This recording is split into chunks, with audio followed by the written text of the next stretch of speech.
केंद्रीय मंत्री और लोक जनशक्ति पार्टी के संस्थापक रामविलास पासवान की मौत दिल्ली के स्कॉट हॉस्पिटल में हो गई।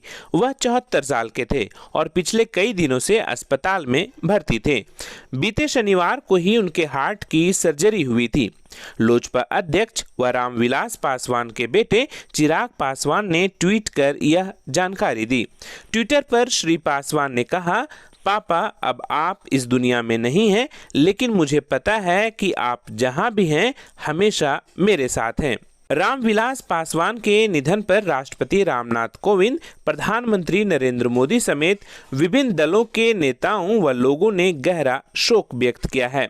5 जुलाई 1946 ईस्वी को खगड़िया जिले के शाहरबन्नी के एक दलित परिवार में जन्मे रामविलास पासवान की गिनती बिहार ही नहीं बल्कि देश के कद्दावर नेताओं में की जाती थी।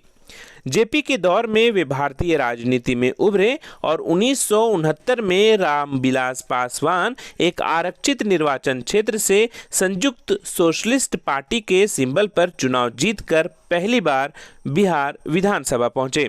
वह राजनारायण, कर्पूरी ठाकुर व सत्येंद्र नारायण जैसे आपातकाल के प्रमुख नेताओं के करीबी रहे। करीबन 5 दशक तक श्री पासवान बिहार और देश की राजनीति में छाए रहे।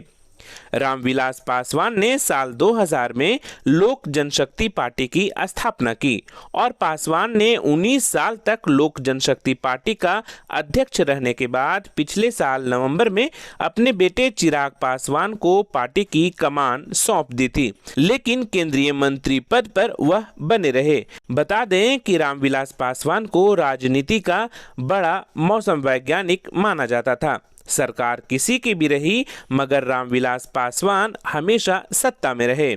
उनकी विशेष बात यह भी रही कि उन्होंने हमेशा चुनाव के पहले गठबंधन किया, चुनाव के बाद कभी नहीं।